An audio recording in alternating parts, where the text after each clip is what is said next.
Ya, makasih Pak Togar, Pak Prof. Ya. Terima kasih atas paparannya kepada para senior. Salam hormat. Ini kebetulan aku mau tanya, beradunya sama Pak Ketua lagi, kenapa nggak sama yang lain ya? Jadi begini, Prof. Tadi saya itu nggak mau nanya, Prof. Saya dari tadi pagi, waktu dihubungi Pak Togar, baca perlahan-lahan dan menyeluruh, katanya ada pesannya. Saya kepingin menikmati paparan Prof dan diskusi kawan-kawan, karena menurut saya ini bidang yang saya tidak paham ya, hukum, dan tapi topiknya sangat penting. Ya. Nah, niat saya itu tadi berubah, Prof. Kenapa? Karena ada satu kata dari Prof tadi. Ya. Prof mengatakan bahwa jadi undang-undang ini kan bagus, tapi karena diterjemahkan lewat RPP begitu kan, dan RPP itu kan banyak itu tadi, Prof. Balik lagi. Ya, gitu. Nah, RPP ini kan pasti diurus oleh kementerian-kementerian. Ya, betul. Sehingga muncul satu kata tadi yang sangat saya setuju, sektoral. Dan tadi Pak Huta-Julu juga kira-kira pesannya itu kan, sektoral. Nah, kami kebetulan, Prof, salah satu hobinya adalah kebijakan publik.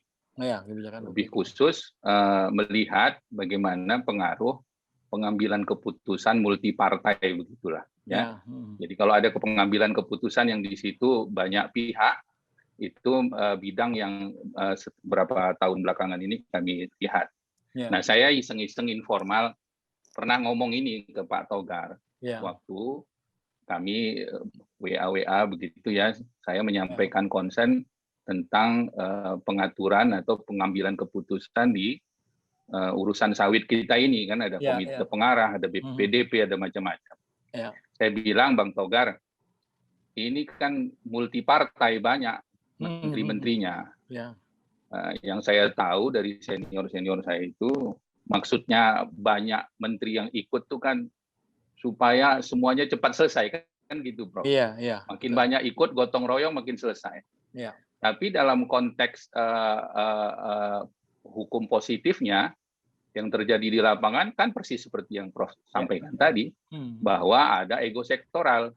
Karena masing-masing kementerian ini saya bilang ada IQ-nya, indeks kinerja utamanya, atau key performance. Iya, jadi mereka sangat berkomitmen mengejar itu gitu. Sehingga saya bilang dorongan sektoral ini selalu menjadi hiasan bagi pengambilan keputusan di sawit, dan saya lihat sekarang rupanya menjalar juga ke sini. Nah, kalau menurut Prof, untuk supaya sawit kita ini selesai lah, kira-kira apa perlu undang-undang lagi, Prof, yang khusus membahas sawit gitu ya? Yang saya dengar-dengar kan kita pernah membahas undang-undang mengenai sawit yang sampai sekarang saya kira masih berhenti gitu ya. Apakah menurut, karena Prof kan berada dalam komunitas hukum ini gitu ya, apakah ada arah ke sana, dan kira-kira sektoral ini bagaimana, Prof, ininya? Karena memang itu mekanisme yang begitu diserahkan ke kementerian-kementerian itu, saya tidak pernah mengatakan kementerian ini salah, karena memang mereka harus melakukan itu.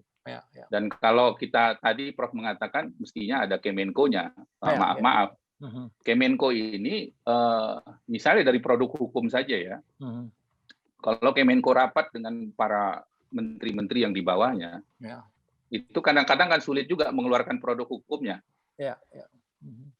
Dalam apa produk hukumnya, notulen kah atau apakah yang akhirnya keputusan-keputusan dalam rapat itu yang saya lihat ya, tentu saya tidak bisa komentar mekanisme rapat yang saya tidak hadiri.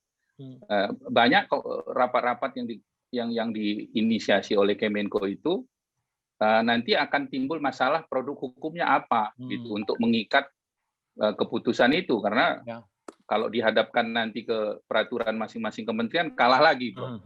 Tadi Pak Huta-Julu mengatakan terbitkan saja Perpres.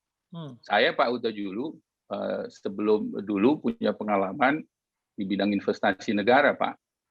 Itu satu masalah, saya kira Prof mengikuti juga.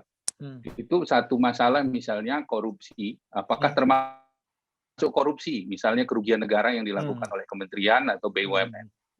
Itu sudah sampai tingkat PP pun nggak ada yang berani. Karena undang-undang yang ngatur korupsi itu kok undang-undang, nggak bisa diselesaikan dengan eksekutif order begitu. Betul. Jadi pertanyaan kami yang gitu tadi, Prof. Terima kasih. Ya. Mungkin ada berita baik yang melegakan. Pak Bukti, sebelum pamit, kalau boleh disampaikan Pak pertanyaannya Pak. Makasih Prof Budi. Saya terus terang tadi, mohon maaf karena tadi dua virtual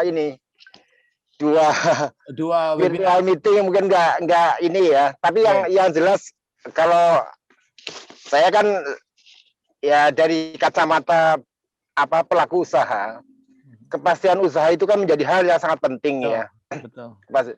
Jadi kalau perusahaan ataupun pelaku usaha, petani, perusahaan sudah punya hak atas tanah dan itu sudah ada stempel negara untuk pendapatan HGU itu kan.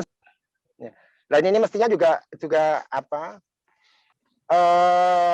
bukan saling menyalahkan ya, tapi harus saling menghargai.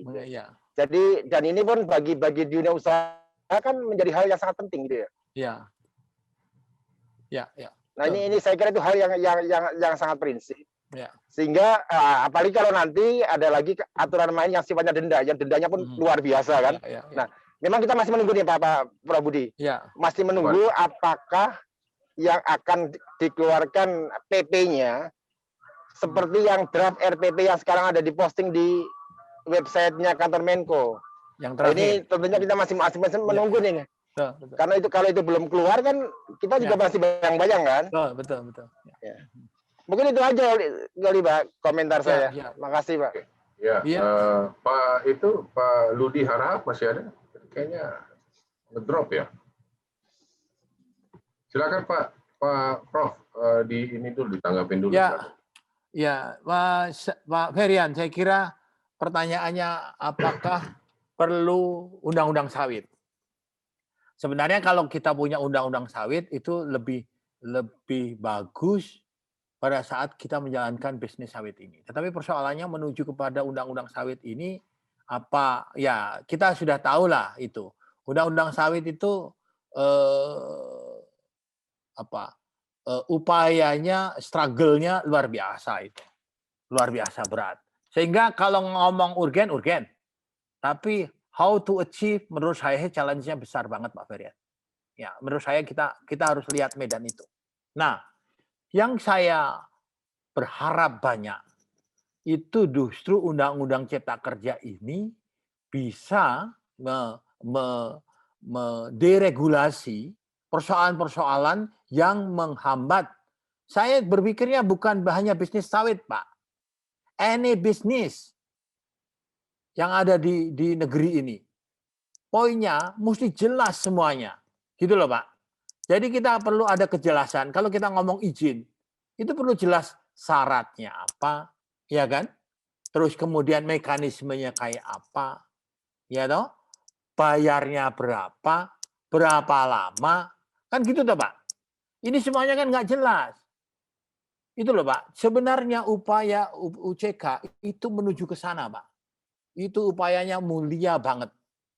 Hanya persoalannya, tadi bahasa saya itu selalu saya ngomong, balik kucing, balik ke sektor rektoral lagi. Itu persoalan besarnya di situ. Nah, kita harus kaji mengapa begitu. Itu penting. Ya, saya melihat, menurut saya sih, ya memang terlalu sektoralisme. Sebenarnya upaya exercise menggunakan atau membangun metode omnibus law untuk tujuan tertentu, itu upaya bagus. Yang kita, menurut saya sih, kalau kita coba terus-menerus kawal, malah saya itu di tim Serap Aspirasi punya pemikiran begini. Ya, oke lah, sementara ini sebut saja karena waktu ya di default selesai begitu. Tapi tidak selesai harusnya. Harusnya setelah diuji, dipakai, kan bisa setahun 2 tahun direvisi lagi kan begitu. Terus-menerus sampai proses ini menjadi sangat bagus. Usulan saya kayak gitu, tapi ya yang namanya, saya bukan ahli hukum Pak. Cuman logika saya begitu. Logika saya, continuous improvement itu harus dilakukan. rather than membuat yang baru lagi. Kapan itu? Sama dengan kita bangun rumah kan. Kalau bangun rumah itu harus terus-menerus diperbaiki, jadi akhirnya istana bagus. Kira-kira begitu. Kalau nggak cocok dibongkar, kapan selesai? Itu juga kalau di legenda Jawa namanya kandang bubrah itu. Memang ada orang-orang yang pikiran kayak gitu, itu ada gitu. Saya nggak mau punya pikiran itu. Pikirannya adalah oke, kita perbaiki terus menuju suatu yang lebih baik dan lebih baik. Begitu. Pemikirannya gitu, Pak. Sehingga saya pikir itu merespon Pak Feryan. Merespon Pak Mukti, saya kira saya sejalan. Semua hak atas tanah yang sudah punya kejelasan, yang sudah punya basis legal, ya, basis legal atau alas hak bahasa administrasi pertanahan, ya dikeluarkan, tidak harus minta dikeluarkan, gitu loh. Kalau minta dikeluarkan itu namanya mempraktekkan azas domain verklaring. Dan itu asasnya Belanda, begitu loh Pak. Kita ini kan sudah satu bangsa, kenapa mesti begitu, gitu loh. Itu sesimpel begitu. Ya, sesimpel begitu. Diakui, dihormati, itu adalah rakyat, dan rakyat itu adalah yang membangun negeri ini, yang mendirikan negeri ini, mau ngosong nggak dihargai gitu loh. Sesimpel itu pemahaman saya. Tidak susah.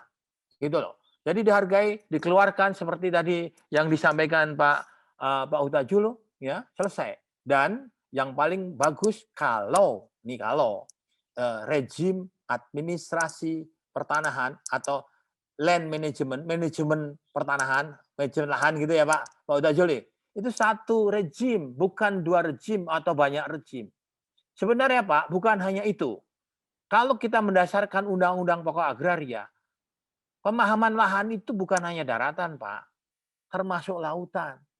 Gitu loh. Nah, kalau kita bisa itu satu rejim gitu, memang besar seluruh Indonesia ini, ya. Kalau ini terlalu besar dikelola oleh kementerian, ya bikinlah Menko sumber daya alam. Apa susahnya? Gitu loh. Nah, pengelolaan sumber daya alam ini menjadi dalam satu koordinasi. Administrasinya satu harusnya. Seluruh permukaan bumi ini harus diadministrasi satu dengan menggunakan peta yang satu. Mengapa begitu? Karena peta itu unik, Pak. Peta itu unik. Uniknya di mana? Setiap titik, saya selalu ngomong kayak gitu, setiap titik di bumi ini hanya satu. Tempat Pak Togar duduk, tempat saya duduk itu satu di dunia. Nggak ada. Itu ada koordinatnya, ada bisa diangkakan yang unik.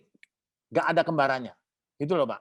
Nah kalau kita bisa kelola administrasinya itu dengan mendasarkan satu peta, gitu ya, maka semuanya menjadi gampang.